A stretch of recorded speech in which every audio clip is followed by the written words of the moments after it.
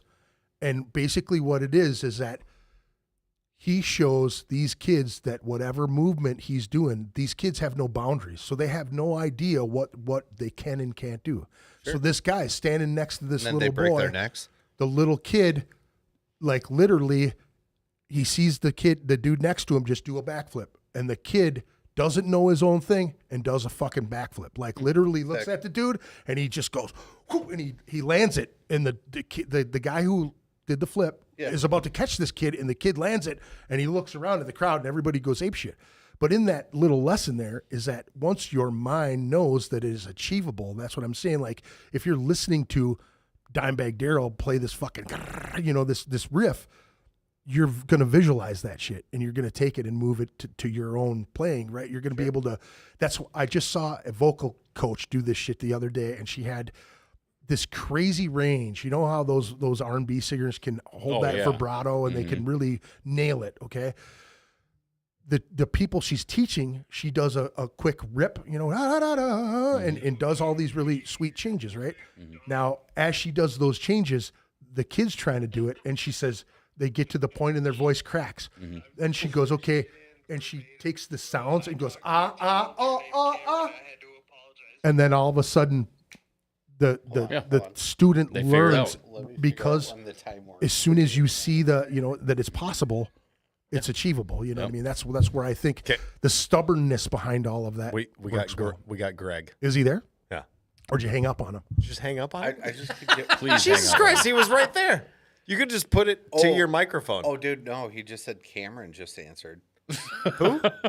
Oh, the dude from the Who's from Cameron? from the number that Yeah. from the number. That's all right, all hilarious, dude. Now we got Greg. Let's ask Greg questions. Yep. Wow, this is good radio. Riveting. Solid. Way to be here, bud. Now you want to talk, bunch of assholes? We don't. Fuckers, Mikey sent me a phone number, and I clicked on the fucking link, and I called the dude named Cameron like 5 times. Nice. Got his voicemail. And You then get I you called get him a back date? again after Mikey convinced me to, and then he answered, and it's like a 16-year-old kid from fucking middle of nowhere, Minnesota. That's awesome. I I just got get him laughing. I was Did like, you tell "Yo, him to come to dude, the show on the I don't 14th? even know what to tell you. I'm Yeah. trying to call a podcast right now." he's like, really? What podcast? Did you promote the show? No, I didn't have time. He was laughing though. He thought it was pretty funny. That's awesome. Did you tell him Yeah, you were sorry, Greg Erickson? Hey, thanks. Yeah, Greg. dude. Hey, thanks for coming to the The show. Greg Erickson Yeah, real experience. appreciate you being here, Doc. Yeah. Yeah, I don't have to be here long. You guys can just like fuck off, and I only like Dave that's in that room right now. I don't really care about the other 3 of you. Oh, what do you mean? Rhythm section. I don't know. Well, I like Justin when he's playing bass. Oh, yeah. We need to play some bumper pool there, bud. Uh-huh. Oh, No, never again. Never again. Don't ever I got a play table in bumper my pool with basement, Justin. Doc. Yeah, don't invite Justin over because he's a fucking idiot and he doesn't understand ethics. Jesus Christ. This coming from a guy with a Defense, with a Robin. Pakistan and Saudi Arabia flag behind his drum kit. Those were gifts. Hey, is that like the gift of the jet? It's the gift that keeps on giving. Yeah. Yeah. I didn't buy those. I know. I'm just saying. It is hilarious, and I king- actually the king of love the it. king- I don't want to fuck up the podcast, but I'll Too leave. late. You're not. Tell us a fuck- joke no. now. Dude, Greg's got some questions for you. Yeah. Oh shit. Okay. So how many times has Justin rubbed his balls on your drum set? I don't know, but every time I sit down on it, I look at him and I'm like, someone's fucking moved something here. Just a snail trail on the snare. Yeah. My hi-hat has like turned orange, reddish orange. It's from his spray tan. Yeah. My spray tan. The patina from my cymbals has turned like whatever color his Amish beard, ball beard, moved onto it. Fucking gingers. Oh, that's fantastic. What were your folks? What were your parents, or what were your brothers and sisters listening to as a kid, man? What were you listening to musically? Oh, Annie Lennox, big time. The Eurythmics. Fuck, I don't know. My mom used to do like aerobics and shit, like lifting her leg up, listening to like Fleetwood Mac or some shit. Nice. Some Joni Greggins workouts. Yeah, but my brother brought home Rare Tracks Meshuggah one day, and also went over to my buddy's house, and his older brother had Fear Factory on, and I was like, "What is this?" And then did Rob Herrera- Zombie Corn, did all that, Herrera Limp did Bizkit. did Herrera actually influence you as a drummer? That's a badass drummer right there. No.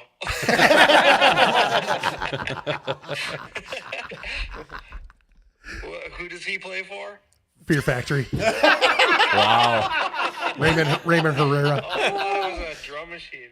That's Raymond Herrera from Fear Factory. Yeah, he's pretty good. He's not too bad. He doesn't play for him anymore, I don't think. Oh, fuck. Hell yeah, bud. Yeah. I'm in my garage. I don't have to drive anywhere. My kids are sleeping. So That's good. I can see you on Mikey's phone. He's holding it up to. Can you see me now? yeah. Hey, bud. Sup, dog? Unfortunately. Oh, no. No, What's up, don't go Dick? that way. What up, Greg? It's like you're right here with us. Fellow Greg. Yep. Double Greg. Greg's in the house. Yep. Hey, Dave. Hey, Earl. Hey.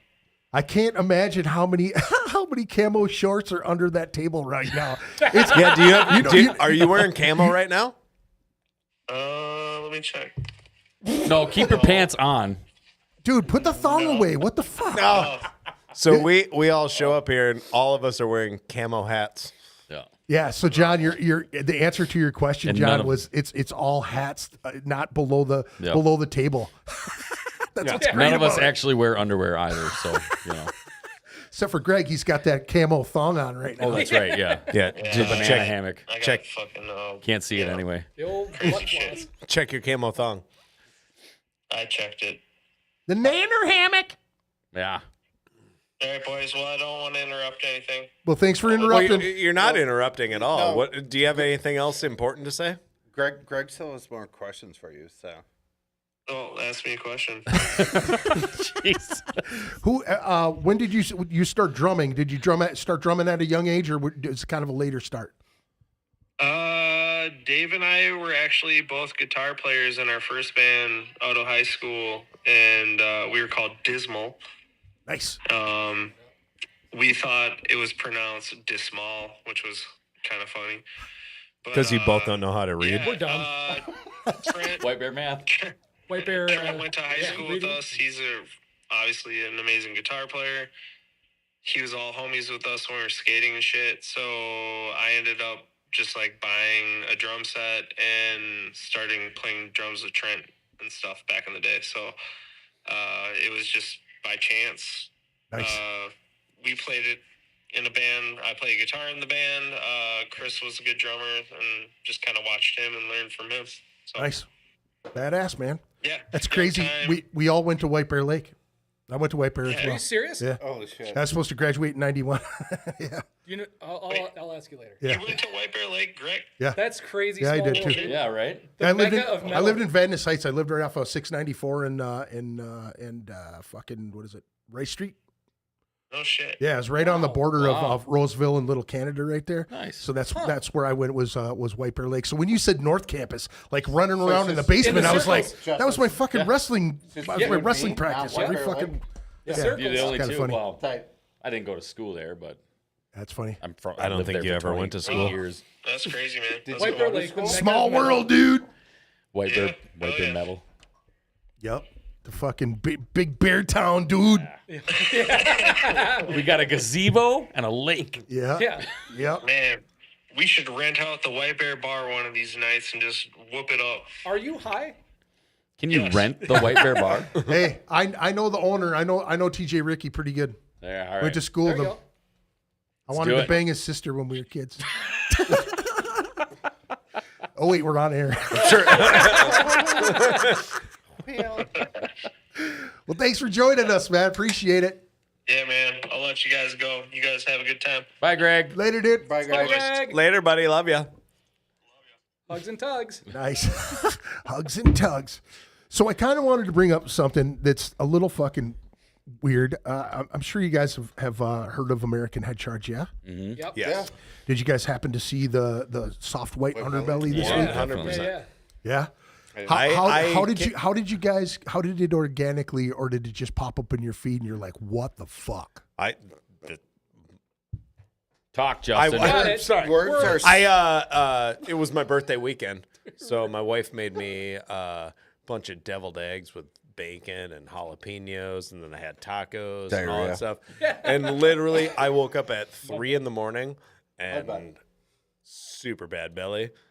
Went in the bathroom. Soft and white. That's where you saw it. Hit TV in your bathroom? with the belly. no, my phone. And then I was like, it's 3 a.m, and I just hit the phone because I was. Did you trying- watch it at 3 a.m? I didn't watch the whole thing, but it popped up because I watch a lot of the soft white underbelly Yeah, stuff yep. because it's very interesting. Right. And like the dude is it's like the Hot Ones guy. Yeah. He's a great interviewer. Yeah. And he picks like some weird characters. Yeah. And then I saw that, and it was like Cam. And I Yeah. was like- Wayward musician. Yeah. Yeah. And then I looked at it, and I was like, it's fucking Cam from American Yeah. Head Charge. Yeah. And so I literally watched like 2 minutes of it, and I was like, fuck, now how am I gonna get back to bed? Yeah. Like, that's fucked Yeah. up. Yeah. How But- about you guys? But yeah, I watched all of it. Yeah, I saw it in the social media depressing. feed, and I immediately went home and turned it on, and Yeah. it's hard to watch, Rough one, man, rough one. I mean, but anybody in the music scene for the last 30 years has known That's the road that he's been on. That's the road he's Yeah, been on, yeah. and definitely have had the opportunity to meet those guys a couple times, and yeah, it's just fuck, man, that shit can spiral everybody. It's just it's insane. So Yeah, it's sad. It's very. I just sad. found the contract that I had written up for those guys. I actually helped fund one of their small tours. Yeah. I just happened to have money at the time, and they were kind of in a pickle. And a buddy of mine was selling a van, and like it all just worked out really well. They were like panicking to get back on the road. This is before Tango Umbrella was released, and I've been friends with them guys for a long time. Yeah. I don't know. I want to go around the table just to kind of see how you guys feel about this, and like, what was your thoughts on the whole thing? Because I could just go into this whole big story about all my situations with Cameron and how I met him, and what he kind of meant to me as a friend and whatnot, and what he still means to me as a friend. And as I've been in this music scene a long time. I've been around since fucking 87, 88. Hell yeah. Um, Heroes board. that- 87. Jesus, Mike. that fucking Back mask. when the Twins were good? That mask Yeah, right right. there has, on the underside of that mask, has an actual note from Cameron. But if you see on the side of it is actually Chad's tattoo that he had on the side of his head, the reticle that he had on his head. Yeah. They came in the studio, and I want to apologize to the guy that reached out to me on Instagram. In the transition, in case you guys didn't know, in the transition from having just audio, because I did audio and video together with this podcast, and kind of left the video to one side and stayed with the audio. Years in advance, I had a couple hundred podcasts online. I had fucking 85,000 or more downloads at this point. It was all over the world pretty much. And in the transition of going just to straight video, I lost everything as far as my archive. I had a podcast that I did with Chad Hanks it was literally 10 hours long. And it was everything from the time they got signed, Brian passing away, like all this stuff. And it's all gone, deep sentimental shit that means a ton. Now, before the benefit, we kind of did a podcast of his passing and Cameron came and he wrote on that, but also he wrote on another flyer to my daughter on her 8th birthday and said, when you put the number 8 down on the ground, lay it flat, it becomes an infinity symbol. And just this great story that he said to my daughter. Now, before they got signed, I was at a party hanging out with him, and he was sober at the time. He was healthy, he was strong, he was fucking really healthy. And he pulled me up into his apartment up above the head charge house. And we sat down, and like you shared a sub-level story. We talked outside the murder and our bands playing together in different situations and different scenarios. And this is a dude that I admired for many years, at this time, and they weren't even signed at this point. That we were just coming up together. And he pulled me aside, and he was like, he just shared something very heartfelt as a peer, as another vocalist, as someone who looked up to me, and I was blown away by that, by his talent, being such a talented dude and at that point. And I talked to Justin Fowler, I actually work with Justin Fowler, and he pointed something out this week about it. Now, he didn't watch the thing at all, but everybody through the whole weekend just blew him up with everything. And you can imagine somebody who's been in the middle of all of that for so many years, and to see the deterioration of someone you truly care about. Dude, we all know that he's been on that path for so long. And it frustrates me. It saddens me. It fucking makes you, it seriously puzzles you. and I say this from my own addiction. I wrote a song about Cameron's addiction. Yeah. I played it in front of him before, and he sat there and he watched, and I could tell that it hit him like, fuck, man, you know? And we'd had these interactions through the years. I sold dope to the guy, you know? When they got signed, I gave him a big bag of dope, and he planned on paying me back. And then when he didn't, I made a big deal out of it, and I told him I was going to kick his ass and all this shit. Even after we had all these heartfelt situations with each other, the addiction between us both, and I told this online to some people that I basically, if you were listening, I told you. The night I met my wife in 2004, I had already been busted, and I was about to do 4 years in jail over some shit and over drugs. And I met my wife that night. Cameron was at that same party, and I had $4,000 in my pocket. I had a huge fucking knot of money in my pocket. I was wearing a suit. I had 3 bottles of alcohol. I was drinking booze out of a gold goblet with fucking silver teeth and a fucking pimp hat. I mean, it was full on party addiction mode. I was in a bedroom pretty much all night with Cameron doing coke all night. That night, I begged him to shoot me up with heroin. I begged him. I pulled a $4,000 knot of money out of my pocket, and I said, we can fucking get high until this shit runs out, right? He looked at me, dude, and he fucking, you know, what an addict does. They're like, you see the eyes go, fuck, man, we could get high. A lot, we could get high. And he looked at me, and he just said, I can't do it to you. And I'm like, what do you mean, you fucking pussy? You know what I mean?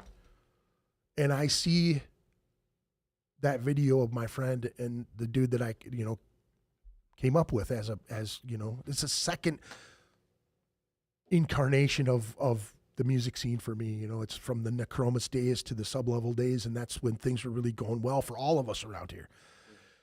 And to have such heartfelt moments, and to say that, you know, this dude who is basically killing himself saved my life that night in 2004 or 2004 or 04. So that's not the only time that dude has done that for me. Now, in that podcast with Chad Hanks, he told me the exact opposite of that scenario. He said, dude, I would have put you on that track and I'd have let you run until the money ran out just to get high. And he goes, it wouldn't have been anything about you. I could have gave a fuck less about you. He goes, whether we were friends or not, I just know that I wanted to get high. And if you were going to help me get high, I'm getting high. And Chad, I felt, was the more sensible guy out of the bunch when it came to that. You know what I mean? And to have Cameron say that to me, you know, and then this week having a conversation with Justin Fowler and you know, he's like, I live this, you know, you guys, you know, a lot of people don't understand. Like they're seeing this for the first time. They see the destruction that I've seen for 20 years, 25 years, you know. He said, and now everybody wants to help him get sober. Yeah. And he's like, you can throw all the money you want at him. He's not going to get sober unless he help. wants to help, get sober. Yep. But also he said, you know, that's not the Papa Cam that we knew when he was, you know, putting this band together, you know. How much Chad talked about every single member of that band and how he expressed the talent and how he was able to farm that talent, to be able to see the talent that those guys had and to be able to mold it into what that band had created. You know what I'm saying? To see it, to shorten this whole big rant and whatever, to see it was fucking horrible. It was really hard, really hard. Yeah. And, you know, I think the hardest part for me is that he's still using his friends and his bandmates as a reason that he's getting high. Yeah. He's not dealing with the fact that he's broken. You know what I'm saying? And that he had huge loss. He had huge loss, and that's And massive. not only with friends, but with like where they were, just everything. And it's the whole thing is fucking sad. It's incredibly sad. And there's the fact that everybody's like, you know, now it's like a fucking point that's on like dude, everywhere. multiple sites and Google, and it's coming up in people's feeds. Like, look at this guy, and it's like, oh, the community wants to help him. Yeah, like, which is who's, great. Who's saying that shit though?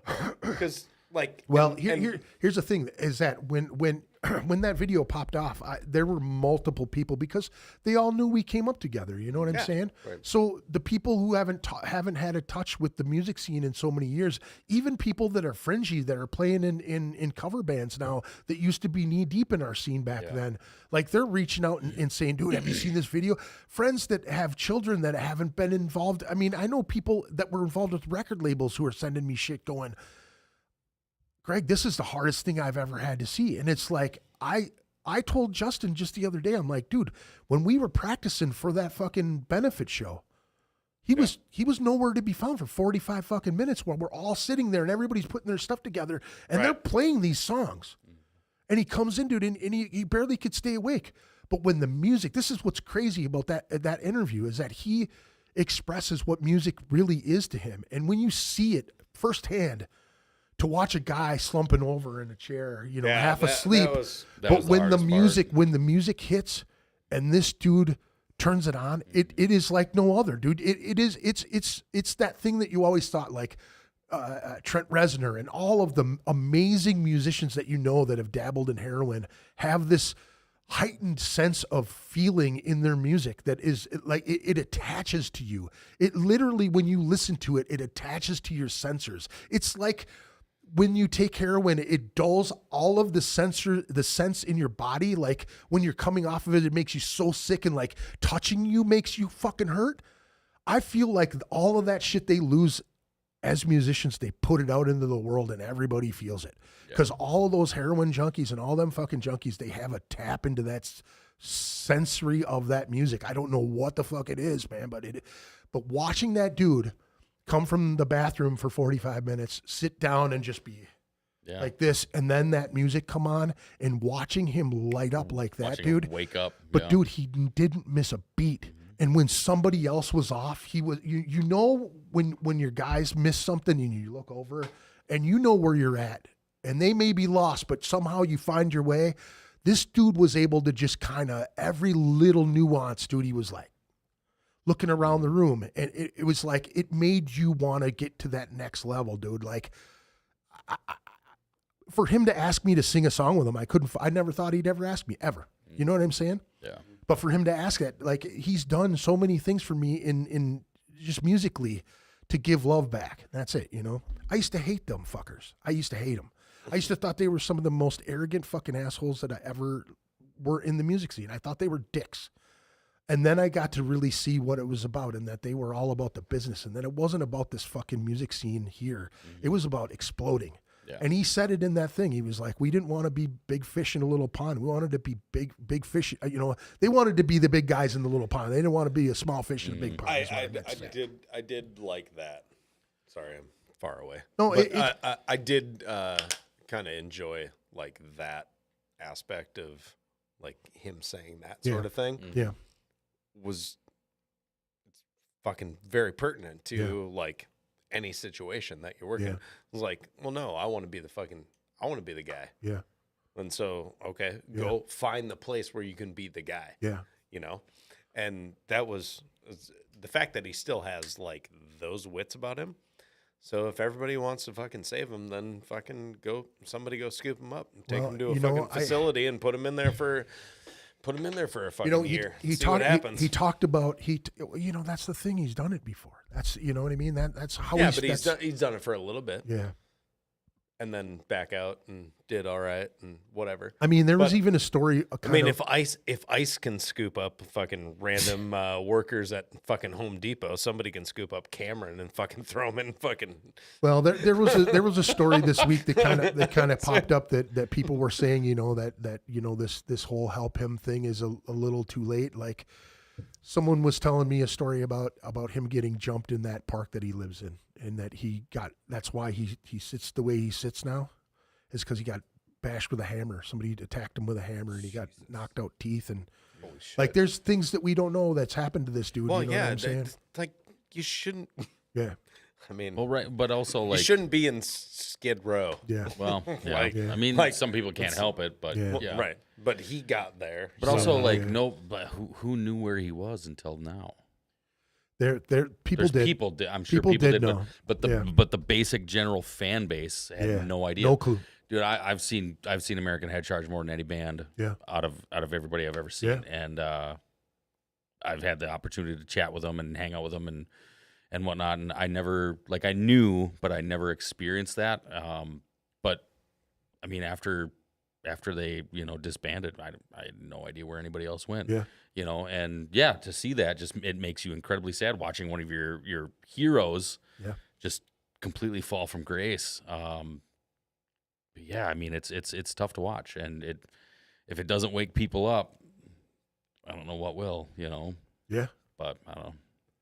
Well, I mean, we all like to partake. Obviously, that's the thing. You kind of get indoctrinated with it as a kid. I mean, that's especially if you live in the Midwest. You live in Wisconsin or Minnesota. It's like things that we're proud of is what we drink as hard. You know what I mean? Right, Like that's the top of the fucking stair with, or top of the hill with the snowball. You know what I'm saying? Like, here's a couple drinks, toss that fucker, and by the end of it, you know what I mean? Yeah.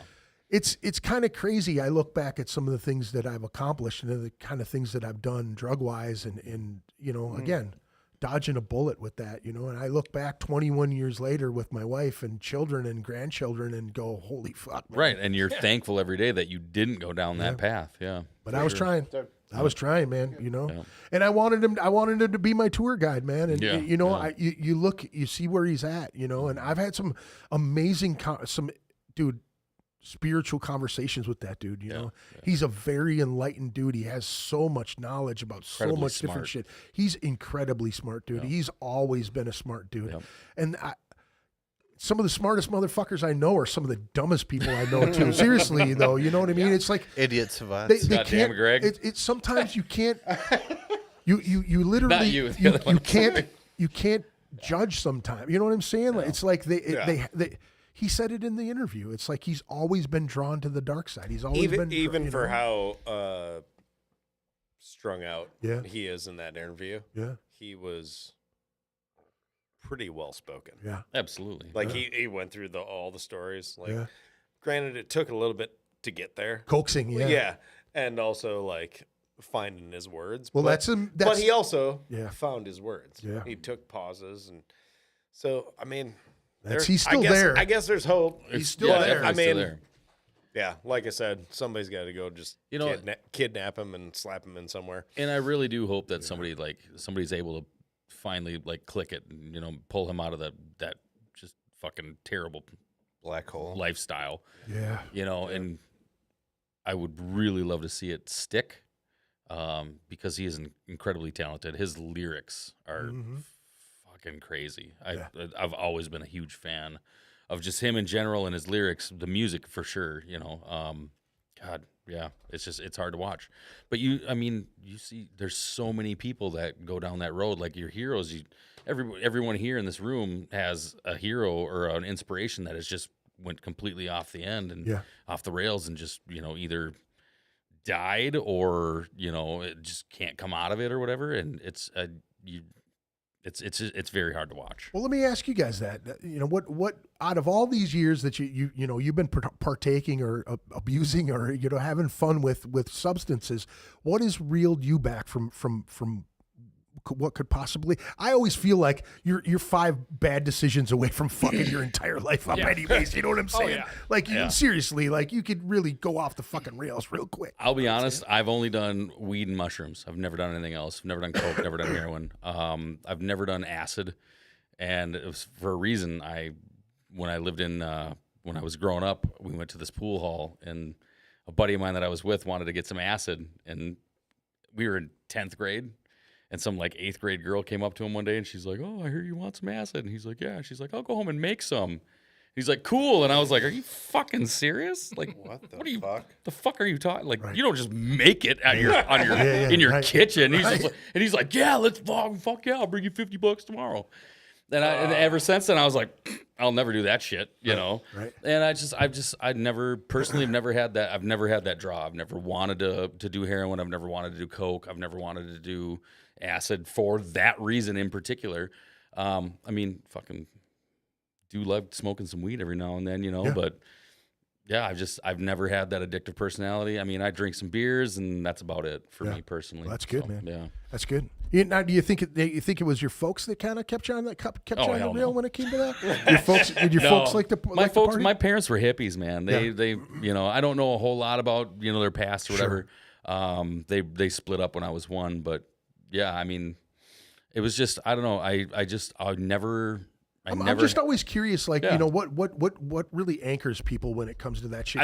I've never had my that personal pull. experience is just like willy nilly. Everybody's been like Yeah, absolutely. indoctrinated with booze, and like every birthday party, every fucking Mm-hmm.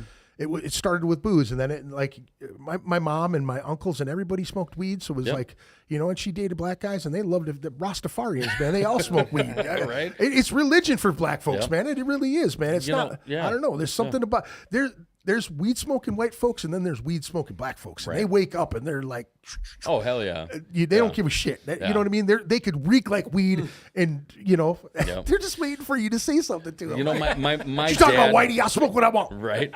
My dad was a big influence. My dad is my hero, and my dad when he started having kids, he stopped. He stopped doing anything like that. I mean, he drank beer or whatever, and that was it. But he never did drugs, never smoked But that's pot an in front of anchor, anybody. though. You know what I'm saying? Exactly. So I guess maybe that's where I get it. Yeah. I don't know. Yeah. I'm definitely not like that. Yeah. But yeah, I just never had that. I've never had that. I mean, a lot of people when they experience it or they see it firsthand, they it's like when I smoked when I was a kid because my parents smoked. But I never watched them, never saw them do drugs, never saw them do anything like that. So it was never a part of my life. Right. So yeah. Well, that's good. Fucking A. What you, Justin? What do you think? I like to keep it to the Coors Lights. Yeah. But Beers? I mean, obviously I've gone down all the natural roads, but never. I mean, the reason I have a ring in my nose is because I lived with dudes who fucking were snorting meth and coke and doing horrible shit. Yeah. Had people almost die on my couch Yeah. when I was in college. Yeah. And I was just like, not going to do that shit. Not your jam, yeah. Not going to do it. So keep to the all natural and the Coors Lights. Yeah. That's the way to do it, man. Fuck yeah. Yeah. Yeah, I mean, I've had my ups and downs with drinking. I love being drunk. I'll tell you that for free. Right. But I got a pretty addictive personality, and that's always kind of been in the back of my brain. So being exposed to that stuff, being around it, I've just always been like, yeah, let's pump the brakes. Drinking, smoking weed, I'll keep it simple and with that. Yeah. I mean, that stuff's even got its, windy roads and whatnot. Like I said, I've had some bad experiences with booze. Yeah. And cleaned up for a little while, and then I was like, well, I'll drink responsibly, right? But I mean, now that I got kids and everything like that, I don't like hangovers anymore. Yeah. No, Hangovers are rough no once you good. get over like 35. Then you're just like, That's why God, I They're want to tough, die. dude. Yeah, they're tough. Every night, pretty much, when you get get the kids down and if you go too hard, then it's just like now you got to think about all the. Oh my God! Now I got to do the laundry and the dishes and cook a meal, and I'm hungover. Like that's just dog shit. I change diapers and I want to puke. yeah, oh yeah, So bad. yeah, waking up and having a drink right away. I mean, there was times where it was 24/7. Damn. Just go. Yeah. Functioning. Like that's a bad problem. Yeah. So yeah. Mike's turn. Oh boy. This coming from the guy who brought a whole bottle of whiskey. Dude, I brought it to share. Yeah, I'm here sober. Kid. I just took a little sip just to taste it. No, you can just keep it right over there. It's basil toast. Well, you're Bird toast. yeah, you're getting a ride home. You're fine. Bird dog. I don't know how far I want to go into it. I've played with some stuff and Experimented. Yeah, in the 20s and stuff. Sure. And some very unfortunate circumstances. Sorry to go back on that dark path. No, that's all right. That we were just on. No, that's okay though. But one of my buddies from severe alcoholism blew his brains out in a Oof. hotel room, and then I didn't another buddy that was addicted to heroin and had his shit laced with fentanyl and died on Thanksgiving. So it's like, Tragedy. yeah, man. Put it away. Yep. Yeah. Yeah, That'll shut it down, man. That stuff's hard. Like, you Yeah. know, like, you know, you can toy with, like, you know, I think my main thing was like hallucinogens. Yeah. You know, mushrooms every once in a while, Sure. acid and stuff, and then everybody, you know, got into harder stuff, and Yeah. and then it's just like, you know, that downward spiral, and you can't do anything about it, and that stuff happens. Right. You know. Yeah, So, yeah. Yeah, you know, I everybody starts with a little bit of booze, a little bit of weed. You know what I'm saying? I never thought I would ever do coke. Yeah. Like I never had an ambition to do it at all. You know, but then it was like people that I knew were doing it, and they seemed okay. You know what I mean? Right. They partied longer, and I was like, "Fuck, Yeah. I could party longer." Yeah. Enhance You that know? party. Yeah. Well, and that was one of my friends that like he asked me to do coke with him, and I was like, nah, dude, you don't want to do this, you know. And I kept telling him no, and then eventually he just showed up one day and he's like, you want to do a bump? And I go, what? And he goes, yeah, dude. He goes, you didn't tell me I could drink all fucking night long. And I go, yeah. And he goes, oh, I know. You know what I mean? And he went down that dark path for a while. Now I have another friend that begged me to do coke with him, and I didn't, and another friend of ours did, and then he went down a whole nother path where he got into pills and fucking he was hooked up with another guy whose parents owned a convenience store, and then that basically he burned he burned through all of his savings that his parents left him for this convenience store. Then he burned through the whole thing of the convenience store, had to sell the convenience store. Then they were both so strung out on fucking methadone and all that other shit, you know what I mean? And then people are dying, you know? And then copious amounts. I've seen so much drugs. I've had so much possession of drugs that it's fucking ridiculous that, you know, you should not have 2,000 pills of ecstasy in your possession. You know what I'm saying? You shouldn't have pounds and pounds of marijuana and fucking, you know, kilos of cocaine. I've seen so many drugs in my life. You know what I mean? And it was one of those things where I was like, okay, yeah, this is fun. We can keep going, you know, like the whole hallucinogen thing, you know, like I did mushrooms. And then when I took acid for the first time, like I'd always heard, oh, you see fucking little men and all. I never saw little men. I never saw any shit. I saw things breathing and doing crazy shit, but I loved it. I absolutely love the expansion. Now I can truly say, and this is no, you know, I'm not condoning drug use in any way. Like I don't think if you're not ready for it, I don't think you should even smoke weed. I think it, you know, like chemicals in your mind is so fucked up. Not everybody can smoke weed and have a good time. You know, not everybody likes the paranoia. Not everybody can deal with the paranoia. Not everybody is ready. Not everybody's right for smoking weed. It's not for everybody. Yeah.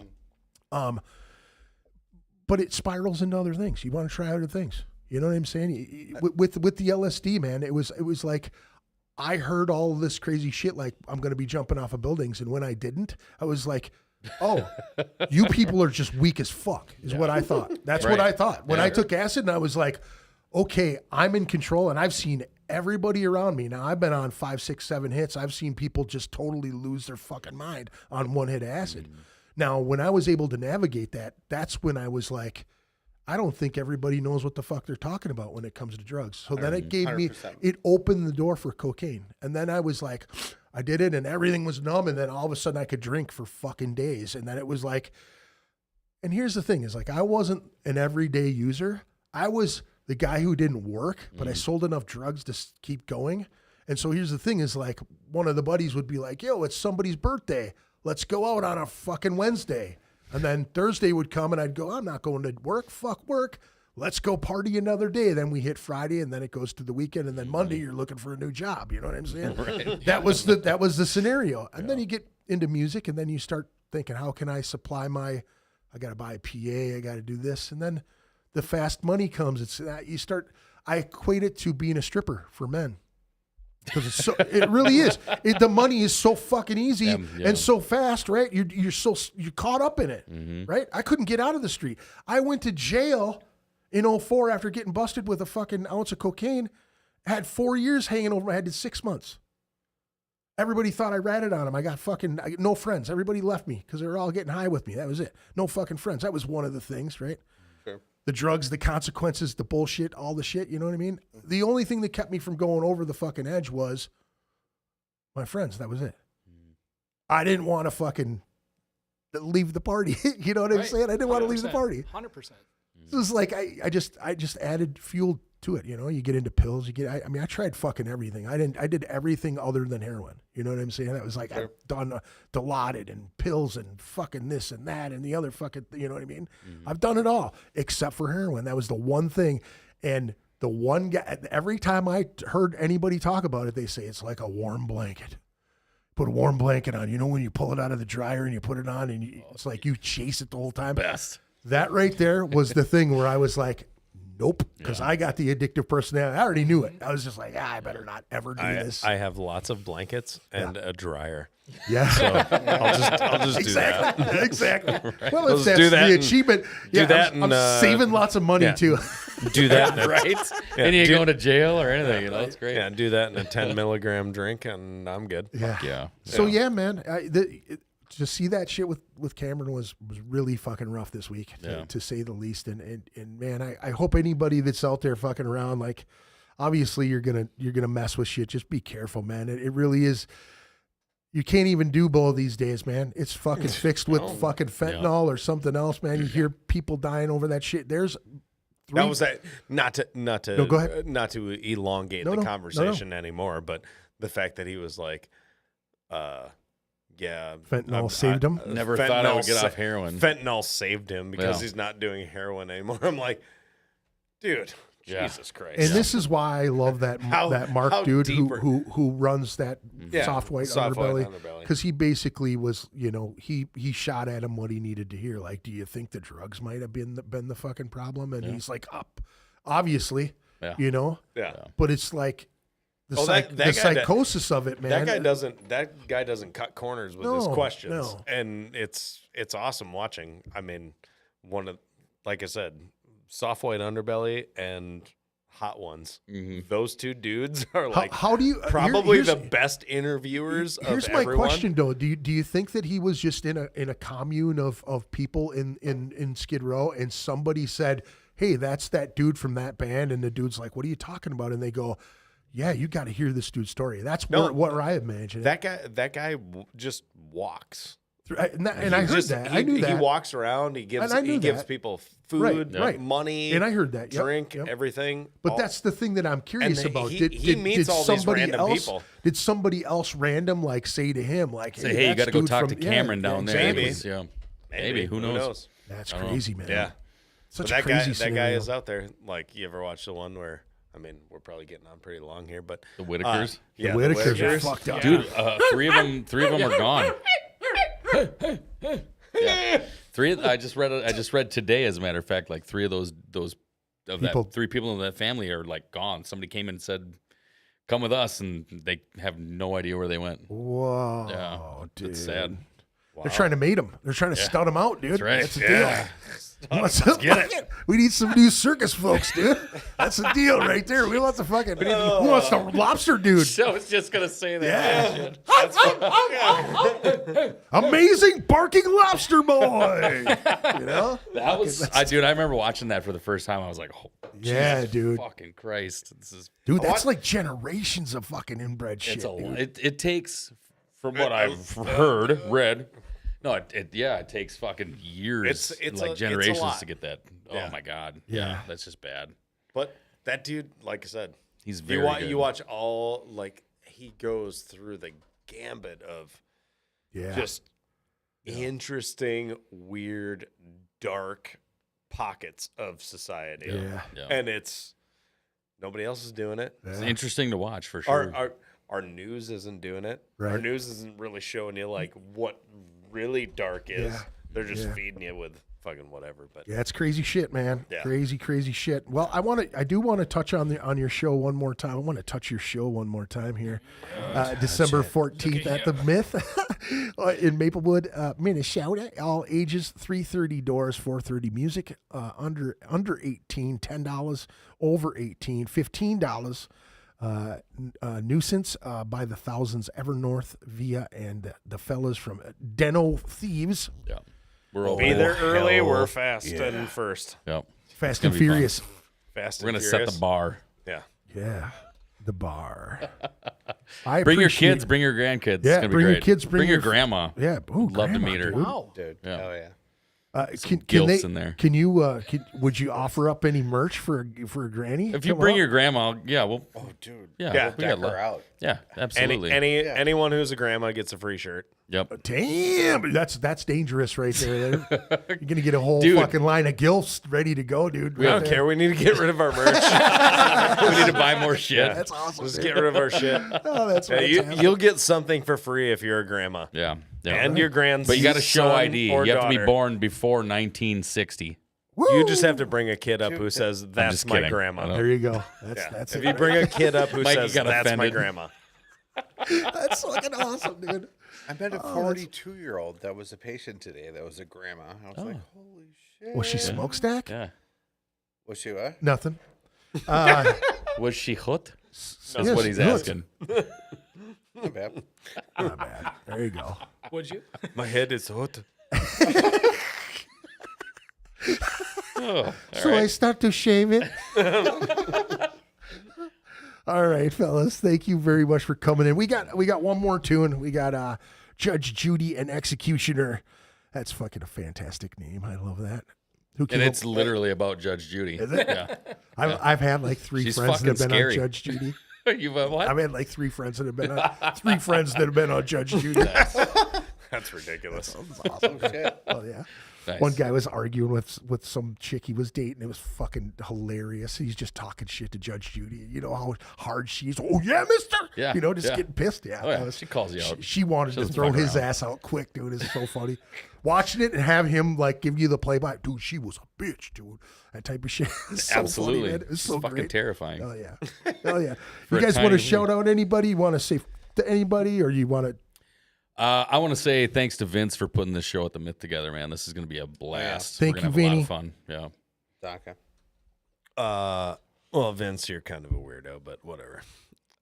Jesus. I want to say thanks to Greg. I'm just kidding. That's what I was going to say. Yeah. Oh, job, sorry, Greg. Dave. You go ahead. Thanks for Greg for Not showing up. calling in. Good job to You show know, up. a way to call in. Hey, he still participated. Is he still He in did the his chat? college Yeah. best.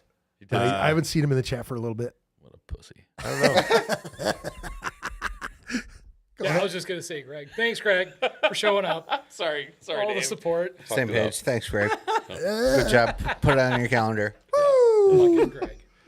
Thank No, you. man, Greg. Hey, the actual Greg. Yeah. Thank you for having You us bet, in, man. man. This is Yeah, awesome. absolutely. Yeah, the real Absolutely. Greg. 100%. Thanks for coming. And don't forget, man, you know, when you guys got some new stuff coming, ready to rock some shit, get a hold of me. Let me know what's Oh, we going didn't on. even really talk about it, but we are Oh, recording yeah. a whole new album. Yeah. And Awesome. it's going Yeah. to be, well, he's going in to do vocals Monday. Oh, shit. Well, the start. Hot. But everything else is recorded Awesome. and ready to rock. How many tunes so. you guys doing? 8. ESPN at the Ocho. The Damn, Ocho. the Ocho. The fucking Ocho. F&A, Song's about Cotton. midget F&A. F and A.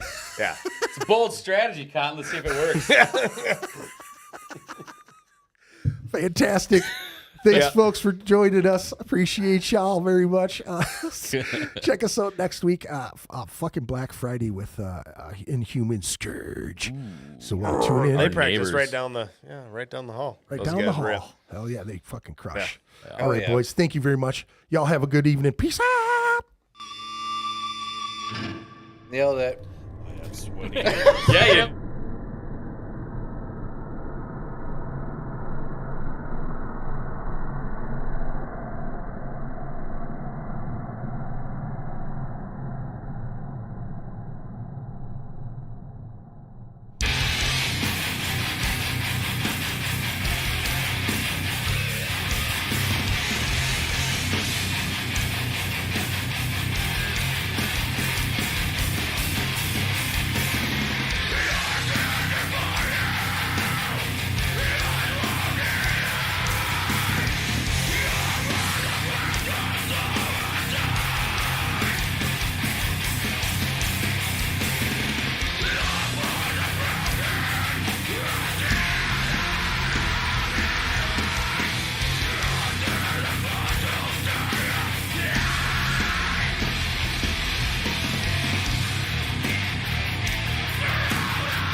Ritual Madness Podcast. Ritual Madness Podcast. Ritual Madness Podcast. Ritual Madness